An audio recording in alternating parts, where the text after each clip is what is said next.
Hello, good evening, everybody. Hopefully, hopefully, you've had some time today to reflect and to get over the disappointment and the frustration of yesterday. I've left this video as late as I can to give myself that opportunity to kind of just maybe put things into perspective. Really, really strange day yesterday, I have to be honest. We travelled up with the guys from South Dorset Spurs on the minibus. It was a very, very quiet bus. Bit of music playing, people chatting. But I don't believe that anybody really felt that this was going to be our day. Nobody really felt that we were going to win this game. It was going to be a good day for us from that point of view. But as Tottenham fans, we are obviously committed to being there and supporting our team. The weather over the weekend was obviously really, really bad. I know the guys from the Isle of Wight Spurs weren't able to make it because of the ferry crossing and so on, and had to try to sell their tickets, but they were on their way. We ourselves had two trees down en route and had to be diverted around to actually get there. But yeah, very, very strange day. Very subdued in the pubs as well. Even in LTs, it was very quiet, probably until about maybe an hour and a half before the game. Got a bit more busy, and Dell, the DJ, was doing his very best to kind of gee the support up. But yeah, it felt very, very strange. I'm walking down the high road with my son-in-law, and it was so quiet, hardly anybody on the street. Which is unusual. Like before the game, you normally got loads of people sort of streaming down from Edmonton down the high road, but no one around. Got into the stadium, and the thing that really hit me quite quickly was the amount of children that were there, which is a great thing, right? It's great to have lots of young supporters getting involved, going with their family and so on. Dads and mums bringing their kids and grandkids and so on. But that's really unusual for a Tottenham Chelsea game. Normally, you've got your hardcore of fans that go every week. You've got your season ticket holders that probably take up most of the spaces and so on. So really strange to see that, which kind of indicated that maybe there was a lot of tickets available on exchange and people were able to kind of pick them up. Indeed, I got to my seat and there was probably 3 or 4 next to me that weren't covered, and there were some new people to the left of me who were really up for the game. But yeah, really, really, really strange. But it was a really good amount of people there. In the end, the ground filled up quite well. Of course, you had the tifo thing in the south stand, which went up, which was done quite well. The people there did what they were asked to do. They held the thing up. Yeah, so kind of strange. Coity was there trying to get everyone up for the game and all the rest of it. And of course, when the game started, it went off best possible start we could get, right? Really, really good to see some real passion, some real press. Of course, we had Van der Ven back and we had Romero back, which was amazing to see. And I did think to myself, well, maybe that's what we've been building up for. Maybe Ange has stretched this squad to try and get those guys fit enough to come back rather than rushing them back and so on. And it looked pretty good. And of course, straight away, Cucurella falls over. Johnson's on top of it, plays a ball in, and Dominic Solanke puts it in the back of the net. And we're all going crazy. Fantastic. You couldn't have hoped for a better start 5 minutes or so into the game. And of course, not too long after that, we're 2-0 up, but Romero down. At the time, I thought, oh no, as he rushed him back, and now he's done his toe again. But apparently, it appears that he has done his quad, something totally different. obviously unforeseen. You don't think that's going to come on, but of course we've got Radu Dragusin who can come in and cover that, and we have got Van der Ven there, so it's all good. It's all good. But there were warning signs. There were warning signs. We're watching it, and of course we see Jadon Sancho kind of just walking through the defence, and it was coming. It was absolutely coming. Porro was far too central, not picking it up, not getting out quick enough. And of course, Jadon Sancho does what Jadon Sancho does and puts the ball in the back of the net, and it's really frustrating. And you just knew that was where we were. That's where we were heading. Of course, Johnson's injured because he wasn't feeling well, so we had to change him. Van der Ven went off, tightness in his leg. Hopefully not too bad. Precautionary, hopefully, and he's off as well. So there's a couple of other things we're kind of having to contend with. I have to talk about the challenge on Sarr from Caicedo. Obviously, the big call out for that is this game last season, Romero's off for that. And this season, Caicedo doesn't even get a yellow. Like, it doesn't even really get looked at. Unfortunately, Sarr should have made a bigger deal out of it. He should have screamed out loud. He should have rolled around on the floor. Should have played the game. Because, that's a bad challenge. Bad challenge. And, we get nothing from the game. In fact, I didn't think, and I'm not saying that this made a difference in the game, because I don't think it did. But the real frustration for me was how poor the referee was yesterday. If you were in blue and you were touched, you had a free kick. If you were in white, you didn't. Now, there were some periods where we did get a few free kicks. Of course we did. But it just felt very, very, very, very lopsided. And even the linesman giving a throw in the wrong way is like, the mind boggles at how you can't see that when you're that close to it. But listen, that didn't change the momentum of the game in terms of what it was going to end up like. And of course, Cole Palmer, what a player that guy is. That's got to be Pep Guardiola's biggest mistake, is letting him go, because wow, he's just ripping it up, and he is just so good. I like watching him live. You can see he's just tiptoeing through our defence. He gave Udogie a really difficult time, and that's the equaliser. And then, of course, you have to talk about Bissouma running himself into danger, trying to get a free kick, trying to buy a free kick that never came, and so then decides to run as fast as he can down into the penalty area and take a player out and give away a penalty. I mean, it is the height of stupidity. It is the height of stupidity. And at that point, the tide is turning, it's going against you, and you are up shit creek without a paddle. Add to that, Sarr putting his hands on the back of a player in blue who are getting every decision going their way.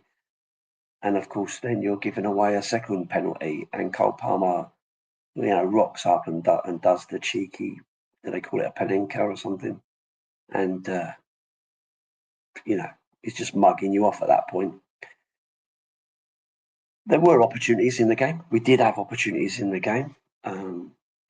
Sonny ripping it up, gets himself into a great position where all he has to do is lay it off to Timo Werner, but decides he's going to go for the glory, and totally misses it. And so, you're running on scraps. We hit the crossbar as well.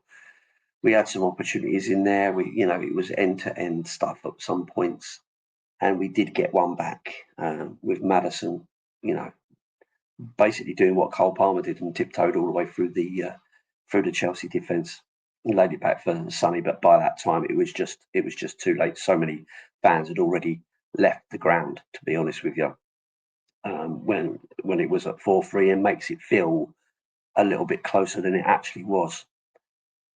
I think a couple of things I really need to say is I thought Chelsea were brilliant. I thought, as painful as it is to say, listen, I hate Arsenal because I am a Tottenham fan. I hate Chelsea because I am a human. But they were so good, so good. Their passing was crisp. It was, the movement around, making space for each other. I didn't even think they really needed to press us too much. They just had total confidence and control over the ball, and they just moved it so elegantly and so quickly that we just couldn't cope with it at all.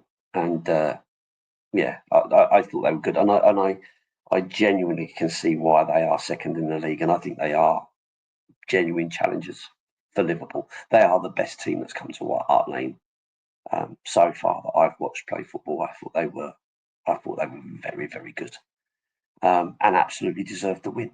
But it is just so frustrating and disappointing for us, because to get yourself in a really good position and throw it all away with, really poor defending and really, stupid decisions and wasteful opportunities to get back in that, it really does show we are so light. And this rebuild that we're talking about, whilst I understand people don't want a rebuild, even though we need a rebuild, they don't have the stomach for a rebuild, but some of the rebuild needs rebuilding. Destiny Udogie last season was really good player, breakthrough player, really did well, and I thought he was excellent. This season, not so much. I thought yesterday he was poor. I thought he had a poor game. Whether that's because Cole Palmer just ripped him, I don't know. But yeah, I desperately, and I've said it a few times already, but on other people's pods, that we need backup for him for sure. Someone who can challenge him, someone who can drive him forward, someone who we can replace him with. Now, whether that's Jed Spence or not, I don't know. I haven't seen Jed Spence enough to know if he's good enough. But of course, if a player's not playing, they become the best thing since sliced bread. So lots of people calling out for Jed Spence to get an opportunity. But I'm not convinced, and I don't think Ange is convinced on Jed Spence. Bissouma as well. He's up and down season. He's played a couple of some really good games, done quite well this season, better than last season in patches. But his decision making sometimes is just leaves a lot to be, thought about. He keeps running into danger. He keeps losing the ball. He keeps being soft in the tackle, and you just can't do that against some of these really good teams. You just can't. And I think we are missing Bentancur, and because of his own stupidity. And again, need someone in there who's going to be able to do that. Now, whether Archie Gray is able to do that, I don't know. Defensively, he looks fairly solid. He's just a young lad, get it. He may not be the answer, but to be honest with you, I'm not sure he'd do any worse at this point. He came on and did okay in defence, coming in for Van der Ven, did okay. Really confident lad. And I've seen him up close and very, very solid on the ball. I'd be surprised if he did a worse job, to be honest with you. I certainly think he could probably do with a few more minutes in that position to see how he gets on. Maybe that's something for Rangers. I don't know. I was also fairly impressed with Bergvall as well. I thought him coming on, he seemed really quite assured and keen. Played some good balls out wide to Timo Werner. If only Timo had been able to take a couple of them in his stride, I think we could have had a better couple of opportunities. So yeah, I don't think all is lost on Bergvall. I don't think he should be sent out on loan. I think he needs to play more to get in those opportunities, though, right? So I get it. Nobody wants 18-year-olds as your out and out backup. But I still think that they deserve their opportunity to be in the squad. I do look at some of the performances from some of the other players and think I'm not sure they'll do a worse job if I'm being honest. Couple of other bits just to call out because I have seen it written. I've tried to stay away from social media, but it has been kind of sent to me that people talking about there was no Daniel Levy chance or anything like that. We let him off the hook and all the rest of it. Well, that's not true. That's absolutely not true. There was an awful lot of Daniel Levy get out of our club being sung yesterday. Certainly in the south stand, from where I was sitting behind me and to the right of me, because I'm pretty much on the far left, sort of shelf side of the south stand. But there was a lot of that being sung, especially when we went behind, which I thought was quite funny. That, because to be fair, Daniel Levy wasn't on the pitch when Basuma, kicked the Chelsea player in the air. He wasn't there, and he wasn't there when Sarr pushed the other Chelsea player. I can't think who they were, but pushed him in the back. But listen, I get it. I totally understand. You could have a whole podcast or four about Daniel Levy. Far too much for this conversation. Maybe it's something we can talk about on Tuesday. But yeah, so just to put the record straight, there was a lot of chanting about Daniel Levy. Interestingly, there was an awful lot of singing for Ange as from the flip side of that, which I thought was quite good to see because I genuinely do want him to be a success and don't really want him sacked. Listen, I get it. I understand the frustration from people, but I'm really worried that we're going to end up in this constant cycle. And you need to get to a point where the only option for the board is to support the manager, is to buy them the players that they need. Because, just keep sacking the manager just lets them off the hook because you're then put into we need new manager, new philosophy, new types of play. And you're in that all over. At this point, they've supported Ange. They want him to play on side football. That's what they've said. That's what they asked for. So now they've got to give him the tools to do the job. So there's no one else to blame but themselves. So if they don't support, if they don't give him the money, if they don't buy players, then the pressure, quite rightly, should be on them, not necessarily the manager. When you start giving the manager the tools to do the job and it doesn't work, that's the time we call out the manager, when they're being given the tools. And don't say to me, he's spent £300 million. That is not the tools. This season was about getting rid of a lot of the deadwood to make the spaces for the people to come in. You're building for the future, so you bring in some youngsters, but you still got to have players for now. So now is the time that the board have to come good and start giving him that so that he can have a big enough squad, a strong enough squad to be able to compete. Because at the moment he doesn't, and that is not all down to Ange Postecoglou. So I want him to stay. I want him to be given the opportunity to show what he can do with the right players. So they need to come good. And I want the pressure to be on Daniel Levy, Donna Cullen, and all these other people sat in the boardroom just taking their money, because it's just not on to keep changing this philosophy every 18 months just to give the appearance that we are trying to do something. We're listening to you. We're listening to you. We understand. We're going to get rid of this manager and we're going to give you your Tottenham back. No, you're not.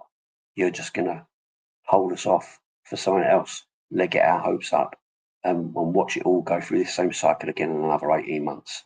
So time for that to stop. We've got to stay strong here and try to give that manager every bit of support that he can get. So anyway, interested to see that.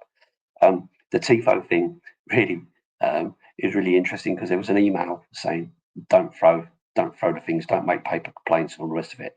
And literally, as soon as the TIFO went down, it was up in the air. We were throwing, they were kind of throwing them like confetti, or throwing them down at the Chelsea players, or throwing them down. The poor old stewards were up and down on the pitch trying to chuck them off, and every time they kicked them off, there's another load got thrown at them.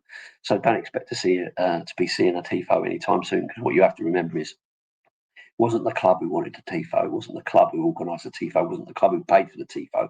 It was a fan group THFC flags who did all that work. So all their hard work is now wasted because you'll never get to see that again, and they'll blame the fans for that. I get the reason why they do it, frustration and all the rest of it. But, we talk about poor atmosphere at the stadium, and everything anyone tries to do to improve the atmosphere gets shouted down. A lot of the time by people who don't even go to the ground, to be fair. The trumpeter's a problem, the drummer's a problem, the tifo's a problem, the flags are a problem, everything's a problem. James Black singing in the concourses is a problem. But everything you try to do to improve the atmosphere or the experience for the match-going fans gets poo-pooed and moaned about. So it's just one of those. It's just one of those. I thought there was a really interesting tweet before the game I saw. I really liked it. There's a guy trying to sell his ticket to the game, couldn't make it for whatever reason. I think weather related, I think it was. And someone wrote to him and said, "Make a stand, don't sell your ticket, just don't go to the game." And he said, "I'll tell you what, you buy the ticket and don't go to the game, because clearly you ain't got." Well, he didn't say this, but clearly they didn't have a ticket. But yeah, they weren't going to buy someone's ticket not to go to the game. Because I mean, listen, if someone wants to buy my season ticket and not go to the games to make a stand, I'm happy for them to do that. But I can't really afford to just throw away that money every season. As much as it would be nice to be able to make that stand. But there you go. But I make my own little stand. I go to the ground as late as I can. I never buy a drink in the ground. I don't buy food in the ground, and I leave fairly soon, straight after, without buying a drink. I make my own little stand against it. But Tottenham is part of my relaxation, my enjoyment, my hobby. It's in my heart, and I'm always going to go to their games, whether that upsets people or not. Unfortunately, that's what I do, and I love to support my team, and I won't give it up for anybody else, even just to make a point. So that is what it is. But as you can see, this is a bit of a subdued rambling. I've gone on for over 20 minutes already, so I doubt anybody's stuck around this long anyway. But listen, it's disappointing, it's frustrating, it's stressful. But I did feel that there was some more passion in the team.